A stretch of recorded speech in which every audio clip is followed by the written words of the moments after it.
Hi everyone, my name is Delisa. Welcome to my channel, or welcome back. If you have not subscribed, go ahead and click the subscribe button. I am excited to share this word with you today because it was a good word for me. It was convicting and encouraging. I had actually written about this a couple of months ago, and last Sunday actually my pastor preached from this passage, so I believe that was God telling me to go ahead and to release His word at this time. I'm going to be coming from Isaiah chapter 58, and I always encourage you to read on your own. Please make sure that you read this chapter on your own and allow God to speak directly to you. All right. Well, I'll start off with saying that oftentimes people get stuck in the same place with the same problems, with the same chains. I'm holding them down. And I submit to you today that maybe it's because they're doing it wrong, or maybe you are doing it wrong. And so I am going to dive into the word. I'm going to read just the first verse right now of chapter 58. And it states, "Shout it aloud, do not hold back. Raise your voice like a trumpet. Declare to my people that their rebellion, and to the house of Jacob their sins." So this is God telling Isaiah to tell the people about their rebellion and their sin, and to, shout it loud, like don't sugarcoat anything. And so I'm going to just digress for just a moment, because when I read this, God showed me something about a judgment. So what happens today is that when people are told about their wrongdoings or their sin, they're quick to say, "Oh, who are you to judge? Why are you judging me? Like, you perfect and this and that." And so God revealed to me something, and maybe this is no revelation to you, but for me, I needed to hear it this way. So judgment is about drawing a conclusion about something. That's what judgment is. So simply telling someone about their wrongdoing or a sin that they committed and not drawing a conclusion about it, that's not judgment.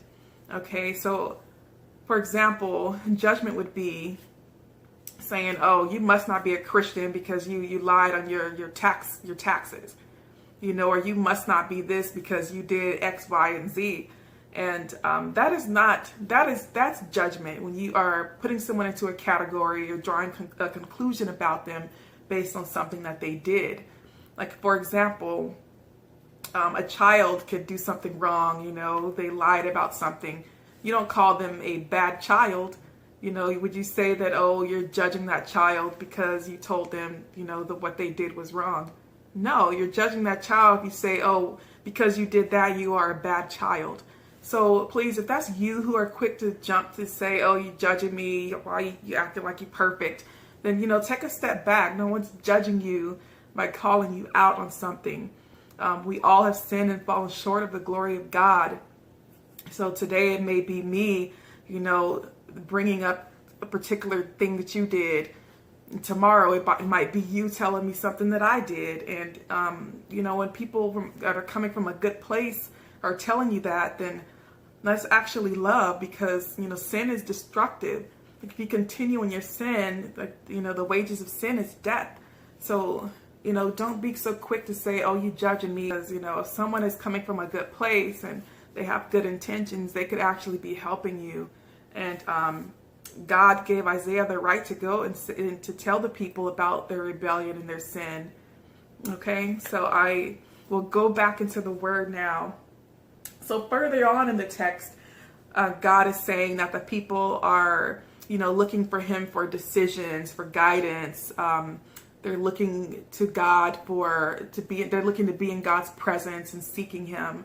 And then it also states that when the people are fasting, when the people are fasting, they have something to say about that. They're like, "Well, yeah, I'm fasting and I'm not seeing any results," or "I've humbled myself and that is going unnoticed," So they're kind of saying, "Okay, what's the point of me fasting? What's the point of me, humbling myself, Lord, when you're not doing anything. You're not answering my prayers. You're not even noticing how humble I am." And so God is saying, okay, well, you're not following my commandments. You're doing it wrong, basically. You're not following my commandments. You're doing as you please. You're quarreling during your fast. You're gossiping about people while you're fasting. You know, you're being religious. Like your heart isn't transformed, but you're going through the motions. And so God is saying that is not pleasing to me. Like, no, you're not going to see any fruit. You're not going to see the results of your fasting. Like, no, you're not actually being humble. You know, just because you might go in front of people and pray and act like you have it together. Like, no, that's not good enough. You're doing it wrong. All right. So what does it take? What does it take to get it right? So let's go back to the word. We're still in Isaiah 58, and I'm going to start at verse 6. And this is God saying, is not this the kind of fasting I have chosen? So this is what it should look like.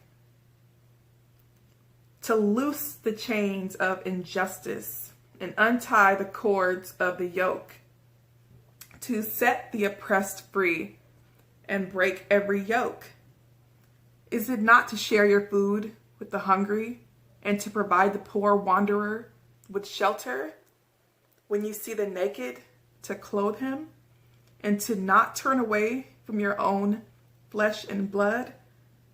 All right, so this is what God is saying. Like, isn't this the way you should be fasting? Shouldn't this be the result of your fasting? And this is all about, everything that was just mentioned is about other people, the oppressed, those who are less fortunate, those who are hungry, those who need clothing. It's about them. Okay, and then it further states, verse 8, then your light will break forth like the dawn, and your healing will quickly appear. Quickly. Wow, I like that. Then your righteousness will go before you, and the glory of the Lord will be your rear guard. Then you will call, and the Lord will answer. You will cry for help, and he will say, here am I. So there is a method to this. You can't just go through the motions of fasting and, you know, ask God to do these different things for you when you're not doing things right. So at the beginning part, you know, Isaiah was commissioned to tell them about the rebellion and their sins, you know, and then God is saying, well, this is what you're doing while you're fasting. You're quarreling, you're fighting, you're not even loyal to your family. I mean, how many of those things apply to you? If you do a self-evaluation and you just really like reflect on what you're doing that's pleasing in your own eyes, because you go and do you. And that's what we say. It's an excuse today. Like, well, I'm gonna do me. Oh, this is just how I am. No, that's not acceptable. You need to change. And this is why you're not seeing results potentially, because you're doing you. You're doing as you please. You're still fornicating. You're still lying about people, gossiping. You know, you're being deceptive. You're being a Jezebel. You know, there's these things that you need to address. You can't expect God to move on your behalf when you're completely not following his commands. And he's saying, Isaiah, call him out. So when people are telling you about different things that you're doing in your life, like, this is to restore you to a good place. It's to bring you back. It's so that you can start seeing some things happen in your life. Okay, so God is clear about, if you do this, then these other things will happen. So one is, you know, do that self-evaluation of yourself. What are you doing that goes against God's commands? You know, are you fornicating? Are you lying? Are you gossiping? Are you in strife with your family? And you're just like, well, they didn't call me, so I'm not calling them. They're not going to hear from me. Like, they need to make the first move, you know. And all of what was spoken was about what you do for other people. So first you got to get the sin out of your life, right? Like those things that you're doing that are not pleasing to God, that are pleasing to your flesh. Got to get rid of that, you know, get pure, get those things out. And it's a work in process, you know, it's a work in progress. Like, it doesn't happen overnight, but have the heart to want to get rid of those destructive things. Like, have the heart to want to, and it will start happening. And then the other piece was when God says, then you will see the light, then you'll hear from me. That's when you are transformed, and you're fasting and praying that your heart is about helping other people. So it's like, then when, you know, you feed the hungry, when you clothe the naked, when, there is justice for the oppressed. It's all about like other people. When these things start happening for others that are less fortunate, then you will see this, then you will see that happen in your life. You'll see the healing. It'll happen quickly. You'll see the glory of God over your life. All right. So the word of God is true. Like this is a roadmap. It's a blueprint for how things can change in our lives. Those things that we want, like God is saying, this is how it's going to happen. So please, like, don't take this word seriously. So like I said before, it's convicting and it's encouraging, because you don't have to stay stuck in those same problems, the same places year after year. And then I want to close with just a couple of things too. So further on in the text, I mean, if you read it, you'll see like all the things that God says will happen if you do this. But the two that I wanted to point out was that he also said that he was telling Israel, and I'm paraphrasing, but generally what it's saying is that old things will resurrect. So there's some things that you want resurrected in your life. That could be dreams that you've had, things that you've been wanting to do, and those things they've been dormant for whatever reason. Getting that passion back to do, certain things, like old things will resurrect. Like, wow, there's so much power in doing things God's way. And then the other thing God says, like, that he will restore broken things. And so that could be so many things for so many different people. It could be a broken marriage. Maybe you're watching right now and you are really having a difficult time in your marriage. You're not talking to your spouse, or you guys are not even living in the same house anymore. There's a recipe. There's a guidelines for how you can get these things restored. God's word is true. And you do the self-reflection and you see what you have going on in your life that could be preventing you from that restoration. And then you start focusing on others. So maybe it's time to focus on that spouse, to, really pray for them, pray over them, do something for them. Like, it's not about you. It's not about you, but being others focused. And for some, it could be broken relationships, like parents and children.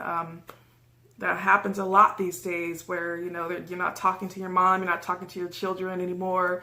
And it's a travesty. So if you do these things, God can restore broken things. And the beauty of it is, once we are focused more on others and not so much ourselves, then we start seeing things happen for us. That's the beauty of it. God's like, you do this for the oppressed, you do that for them, you clothe, you feed, then this is what I'll do for you. So sometimes we don't have to be so focused on, okay, Lord, during this fast, I need to see this and that by the end of the fast. I'm praying for this, God, I want a wife or a husband. I want that new job, that promotion. Like, sometimes we don't have to pray about that all the time. Like, once our prayers are, Lord, use me to be a vessel to the homeless. Like, Lord, allow me to encounter somebody that I can bless. Like, when your heart becomes that, then those things that you've been praying for and fasting for will manifest. That's what the word of God is saying. So put it to the test. That's what I'm going to say. Put it to the test. Read this chapter and really allow yourself to be open to hear what God has to say to you. I love you all, and God bless you.